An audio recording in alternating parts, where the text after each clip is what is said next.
good day! Ka-Emery Equipments, ipapakita lang namin sa inyo ang actual na itsura ng ating 100 kg capacity.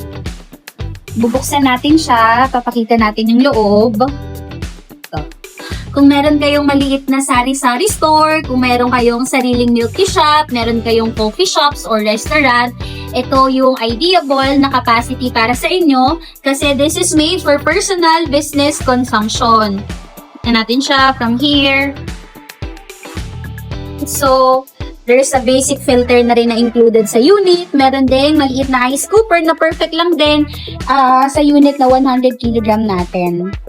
Ano-ano ba yung mga kasama sa packages natin? Aside dito sa basic accessories, meron din tayong citric acid powder.